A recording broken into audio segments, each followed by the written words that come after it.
नमस्कार, आप देख रहे हैं हिमाचल दस्तक वेब टीवी की प्रस्तुति दस्तक दिन भर। मैं आपके साथ पल्लवी। आइए नजर डालते हैं आज के मुख्य समाचारों पर। हिमाचल प्रदेश के विश्वसनीय ज्वेलर भूषण ज्वेलर्स सोलन। हिमाचल विधानसभा का मानसून सत्र सोमवार से राजनीतिक विषयों पर हंगामा होने के आसार। शिक्षा विभाग की तैयारी पूरी, सोमवार से स्कूलों में होंगे टर्मिनल एग्जाम। जयसिंहपुर की 24 वर्षीय विवाहिता का अंतिम संस्कार, माई के पक्ष की मांग पर पति ने दी मुखाग्नि। जेई इलेक्ट्रिकल भर्ती में बाहरी लोगों की नियुक्ति पर राठौर ने उठाए सवाल, कहा प्रदेश के हितों से खिलवाड़ कर रही सरकार। मौसम से बर्बाद हुई फसल तो 72 घंटे के अंदर विभाग को दें जानकारी, सीधे खाते में आएगा मुआवजा। 15 गांवों की 250 हेक्टेयर भूमि को मिलेगी सिंचाई सुविधा, जल शक्ति विभाग लगाएगा 8 ट्यूबवेल। हिमाचली बेटी कंगना की सुरक्षा को लेकर चिंतित शांता कुमार, उद्धव ठाकरे को लिखा पत्र। राजस्व विभाग के चौकीदार की हत्या को मुकेश ने बताया राजनीतिक षड्यंत्र, न्यायिक जांच की उठाई मांग। प्राइवेट इमारत बनाने के लिए इस्तेमाल हो रहा था सरकारी सीमेंट, पुलिस ने छापामार जब्त किए 40 बैग। अब खबरें विस्तार से। कोरोना के बढ़ते मामलों के बीच हिमाचल विधानसभा का मानसून सत्र सोमवार दोपहर बाद से शुरू होगा। इसमें कोरोना के अलावा बहुत से राजनीतिक विषयों पर हंगामा होने के आसार हैं। प्रश्नकाल में जहां राशन सब्सिडी काटने का सवाल लगा है, वहीं इससे पहले ही विपक्ष कोरोना से लड़ने की तैयारियों पर सरकार से सवाल पूछ सकता है। सत्र 7 से 18 सितंबर तक तय है और इसके लिए भाजपा और कांग्रेस दोनों विधायक दलों ने बैठक कर रणनीति बना ली है। हिमाचल के स्कूलों में सोमवार से टर्मिनल एग्जाम शुरू होंगे। शिक्षा विभाग ने इसके लिए पूरी तैयारी कर ली है। सुबह के समय बच्चे परीक्षा में बैठेंगे और यह परीक्षा 2 घंटे की होगी, जिसमें 50 प्रश्न पूछे जाएंगे। ऑनलाइन परीक्षाओं को लेकर वेबसाइट पर हर तरह की जानकारी दी जाएगी। शिक्षकों द्वारा भेजे गए ऑनलाइन लिंक से पहले पेज पर असेसमेंट शीट डिस्प्ले होगी।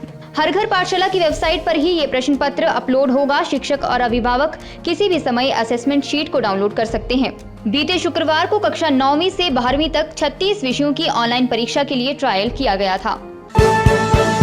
जयसिंहपुर उपमंडल के तहत बालक रूपी पंचायत के झमेतर गांव में पिछले कल हुई 24 वर्षीय विवाहिता की संदिग्ध मौत के मामले में दोपहर 3 बजे के बाद मृतका का शव पोस्टमार्टम के बाद टांडा से झमेतर गांव पहुंचा। पोस्टमार्टम के बाद शव को लेकर जब पुलिस गांव में पहुंची तो माहौल तनावपूर्ण हो गया। इस दौरान भारी संख्या में पुलिस बल मंगवाना पड़ा। मृतका के परिजन उसका दाह संस्कार उसके पति या सास से कराने पर अड़ गए। मौके पर पहुंचे डीएसपी बैजनाथ ब्रह्मदास भाटिया व डीएसपी पालमपुर अमित शर्मा ने परिजनों को समझाने की कोशिश की, लेकिन परिजन अपनी मांग पर अड़े रहे। मौके की गंभीरता को देखते हुए उपायुक्त कांगड़ा राकेश प्रजापति व पुलिस अधीक्षक विमुक्त रंजन भी मौके पर पहुंच गए। परिजनों से बात करने पर और उनकी भावनाओं को देखते हुए पुलिस ने कड़े पहरे में मृतका के पति अजय कटोच को लाया और हिंदू रीति रिवाज के साथ पुलिस के पहरे में मृतका का अंतिम संस्कार किया गया। डीसी कांगड़ा राकेश प्रजापति ने कहा, इस मामले में पुलिस हर छोटे से छोटे पहलू पर नजर रखे हुए है और एसपी कांगड़ा इस मामले पर खुद नजर रखे हैं। सरकारी नौकरियों में प्रदेश के बाहरी लोगों की नियुक्तियों से प्रदेश में बेरोजगार खुद को ठगा हुआ महसूस कर रहे हैं। ये कहना है कांग्रेस प्रदेश अध्यक्ष कुलदीप सिंह राठौर का। उन्होंने कहा कि कांग्रेस इसे किसी भी स्तर पर सहन नहीं करेगी और इसके खिलाफ जन आंदोलन करेगी। राठौर ने जेई इलेक्ट्रिकल के 222 पदों की भर्ती में 47 बाहरी लोगों की नियुक्ति पर सवाल उठाते हुए हिमाचल प्रदेश कर्मचारी चयन आयोग की कार्यप्रणाली पर भी संदेह व्यक्त किया है। उन्होंने कहा कि बाहरी राज्यों के लोगों के चयन में किसी बड़े फर्जीवाड़े से भी इनकार नहीं किया जा सकता है। राठौर ने इस पूरी चयन प्रक्रिया की निष्पक्ष जांच की मांग करते हुए इन 47 पदों को प्रदेश के बेरोजगारों को ही देने को कहा है। उन्होंने कहा कि मुख्यमंत्री जयराम ठाकुर ने पिछले दिनों सचिवालय में हुई बाहरी लोगों की नियुक्तियों के संदर्भ में कहा था कि सरकार आगे से तृतीय श्रेणी के सभी पदों को प्रदेश के बेरोजगारों से ही भरेगी, पर ऐसा नहीं हो रहा है। उन्होंने सरकार की कार्यप्रणाली पर सवाल उठाते हुए कहा कि सरकार प्रदेश के हितों से खिलवाड़ कर रही है, जिसे कभी भी सहन नहीं किया जा सकता। प्राकृतिक आपदा के चलते हर साल किसानों को काफी नुकसान उठाना पड़ता है। प्राकृतिक आपदाएं फसलों को तबाह कर देती हैं। इन तमाम संकटों से किसानों को राहत पहुंचाने के लिए केंद्र सरकार ने प्रधानमंत्री फसल बीमा योजना आरंभ की है। इस बीमा योजना के तहत उन्हें मौसम से प्रभावित हुई फसल से हुए नुकसान की भरपाई दी जाती है। कृषि मंत्री वीरेंद्र कंवर का कहना है कि किसान को 72 घंटे यानी 3 दिन के भीतर फसल के हुए नुकसान की जानकारी बैंक, इंश्योरेंस कंपनी या फिर कृषि विभाग को देनी अनिवार्य है। ऐसे में मौसम से प्रभावित हुई फसल का मुआवजा सीधे बैंक खाते में आएगा। किसानों की आर्थिक समृद्धि तथा आत्मनिर्भरता के लिए जल शक्ति विभाग मंडल देहरा ज्वालामुखी विधानसभा के अधवानी, जघोटा तथा घुरकाल पंचायतों के 15 गांवों की 350 हेक्टेयर उपजाऊ भूमि को सिंचित करने के लिए 8 इरिगेशन ट्यूबवेल लगाएगा, जबकि एक अन्य उठाऊ सिंचाई योजना भड़ोली फेज 2 पर भी कार्य करके किसानों के खेत तक पानी पहुँचाने की योजना अमल में लाएगा। प्रस्तावित 8 नए ट्यूबवेल पर 5 करोड़ जबकि उठाऊ सिंचाई योजना पर 3 करोड़ का बजट खर्च होगा, जिसके लिए तमाम औपचारिकताओं को पूरा करते हुए टेंडर आमंत्रित किए गए हैं, जिन पर शीघ्र ही काम शुरू होगा। जल शक्ति विभाग की इस पहल से 100 के करीब छोटे बड़े किसान सीधे तौर पर लाभान्वित होंगे।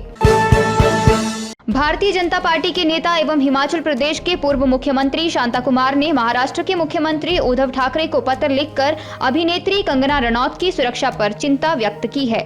उन्होंने लिखा है कि मूवी जगत में हिमाचल प्रदेश की इस बहादुर लड़की ने ही राष्ट्रवाद का बड़े साहस से समर्थन किया था। उन्होंने कहा कि शिवसेना एकमात्र ऐसी पार्टी है जो भाजपा के बाद राष्ट्रवाद का समर्थन करती है।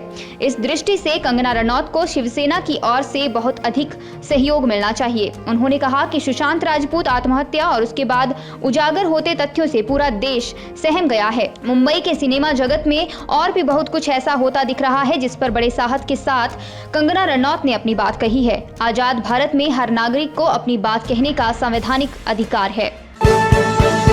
नेता विपक्ष मुकेश अग्निहोत्री ने हरोली विधानसभा के भदसाली गांव में राजस्व विभाग के चौकीदार अश्वनी की खुलेआम गोली मारकर की हत्या को राजनीतिक षड्यंत्र करार दिया है।